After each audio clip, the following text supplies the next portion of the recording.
नमस्कार SR kitchen को स्वागत। आसतु मु आज आपण मानकु देखैबी टमाटा आलू रसा आउ गाजर परोटा।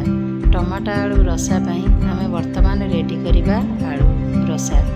देखो तो गोटे प्रेशर कुकर नै गेली, सेतिरे छोट छोट गोटा आलू देदेली, दे सेतिरे गोटे चामच लूण पकई देली, तापरे ताकू भल भाबरे ढांक लगई देली।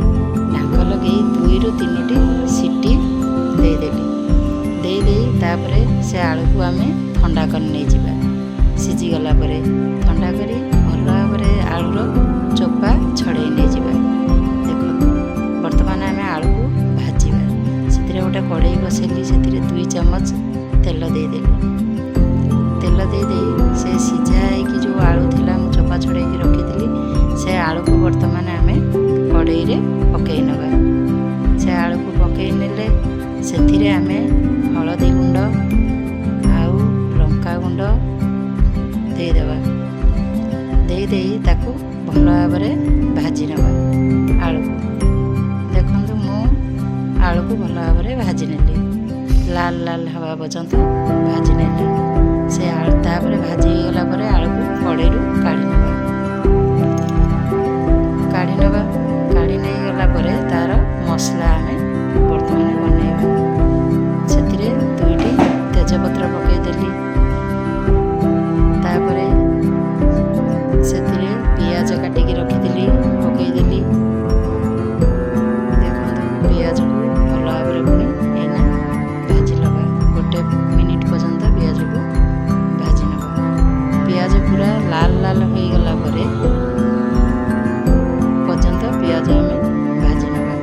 सेतिरे देखंतु पियाज पूरा लाल लाल हो आसलानी। आमे कौन करिया ना पियाज को पूरा भाजी सारला परे सेतिरे आमे तार जो मसला प्रस्तुत करके रखी से मसला वर्तमान दबा। प्रथमे दबा हलदी गुंड पियाज रे, तापरे दबा लंका गुंड दे पियाज को पुणी आउथरे भाजी नबा।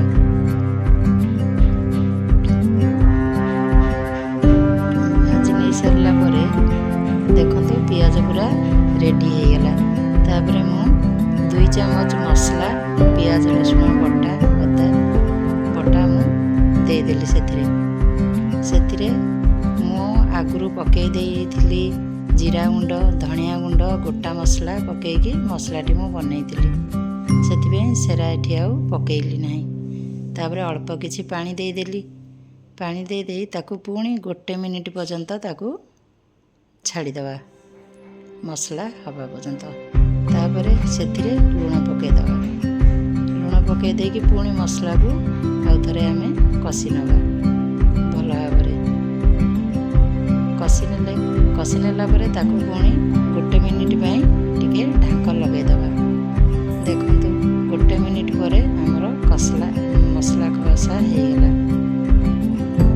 तापरे आमे कोन करिया ना सेतिरे छोट छोट कटा हे कि रखी दिली गोटिए टमाटो, छोट टमाटो ताकू दे देली। देकी पुणी मसला को आमे भल भाबरे कसी नै पुणी अल्प पानी दे दबा। अल्प पानी दे पुणी टमाटो को टिके कसी नै जिबा। नेकी ताकू पुणी घोड़े देली।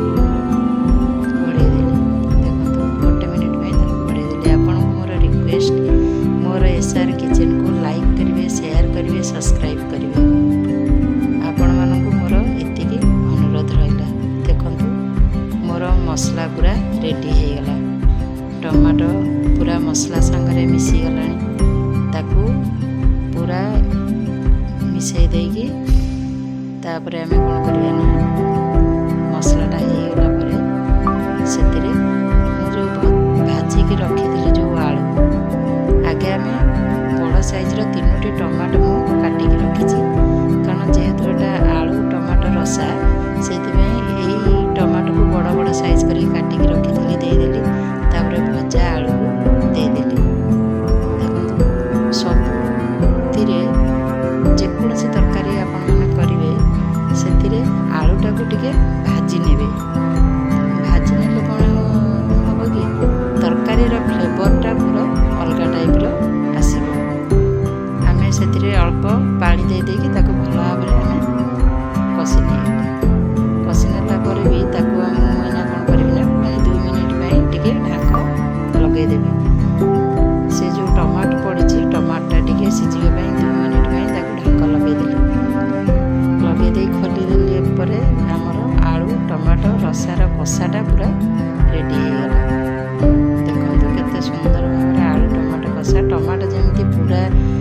ସିଝିବ, ଟିକେ ଟାଣ ଟାଣ ରହିଥିବ ସେଇଭଳିଆ ଆମେ କରିବା।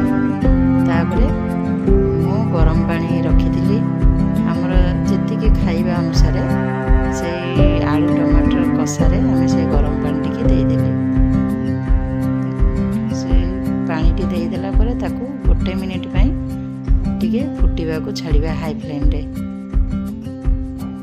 ତାକୁ ଫୁଟିବାକୁ ଦେଇଦେଲେ ଆଉ ଯାହା ଥିବ ଟିକେ ଟମାଟୋଟା କଞ୍ଚା ଥିବ ସିଏ ଆଉ ଟିକେ ପୁରା ଭଲ ଭାବରେ ସିଝିଯିବ। ଦେଖନ୍ତୁ 1 ମିନିଟ୍ ପାଇଁ ମୁଁ ତାକୁ ଛାଡ଼ିଦେଲି ଫୁଟିବା ପାଇଁ।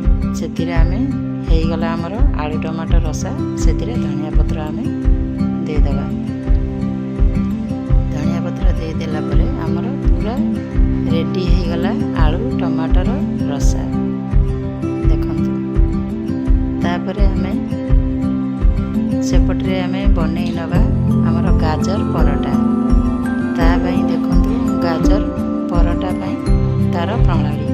ଗାଜର ପରଟା ଆମେ ବର୍ତ୍ତମାନ 2 ତାଟିଆ ଅଟା ନେଇଗଲି, ସେଥିରେ ଗ୍ରେଟ୍ କରିକି ରଖିଥିଲି ଗୋଟେ ଗାଜର ନେଇଗଲି, ଆଉ ଗୋଟେ ମିଡ଼ିୟମ୍ ସାଇଜ୍ର ଆଳୁ ଗ୍ରେଟ୍ କରିକି ରଖିଥିଲି ତାକୁ ନେଇଗଲି, କିଛି କଟା ଧନିଆ ପତ୍ର, ଆଉ ହାଫ୍ ଚାମଚ ଗୋଲମରିଚ ଗୁଣ୍ଡ, ଦେଖନ୍ତୁ ହାଫ୍ ଚାମଚ ଗୋଲମରିଚ ଗୁଣ୍ଡ, ଆଉ ସ୍ୱାଦ ଅନୁସାରେ ଲୁଣ ପକାଇକି ଆମେ ତାକୁ ଭଲ ଭାବରେ ମିଶାଇ ନେବା। ତାପରେ 2 ଚାମଚ ତେଲ ଦେଇଦେବା। 2 ଚାମଚ ତେଲ ଦେଇଦେଲା ପରେ ତାକୁ ଆମେ ଭଲ ଭାବରେ ମିଶାଇ ନେଲେ। ମିଶାଇ ନେଲା ପରେ ଆମେ ପାଣି ଅଳ୍ପ ଅଳ୍ପ କରିକିନା ଦେଇନେବା ଅଟାଟା ହେବା ପର୍ଯ୍ୟନ୍ତ। ତାପରେ ଆମେ ପରଟା କରିବା। ଦେଖନ୍ତୁ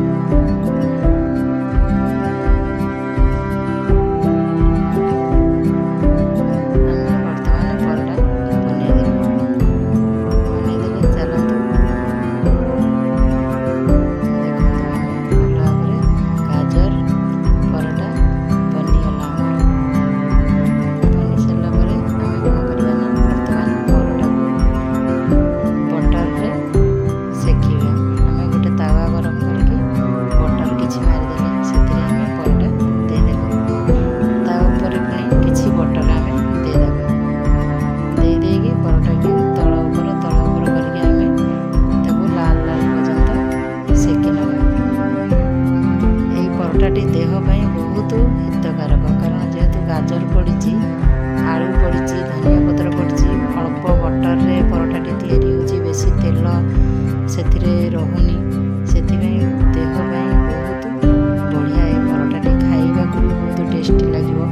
ଆପଣମାନେ ଚାହିଁଲେ ବି ପିଲାମାନଙ୍କ ଟିଫିନ୍ରେ ବି ପରଟା ବନେଇକିନା ଦେଇପାରିବେ, ବହୁତ ନରମ ରହିବ। ଦେଖନ୍ତୁ ଆମ ପରଟା ଭଲ ଭାବରେ ପୁରା ହେଇଗଲା। ଆପଣମାନଙ୍କୁ ପୁଣି ମୁଁ ଥରେ କହିନେଉଛି, ମୋର ଏଇ SR କିଚେନ୍ ଚ୍ୟାନେଲଟିକି ସବସ୍କ୍ରାଇବ୍ କରିବେ, ସେୟାର କରିବେ, ଲାଇକ୍ କରିବେ। ଦେଖନ୍ତୁ ଆମର ହେଇଗଲା ଗାଜର ପରଟା ସହିତ ଆମର ଆଳୁ ଟମାଟୋ ରସା। ଆପଣମାନଙ୍କୁ ନମସ୍କାର।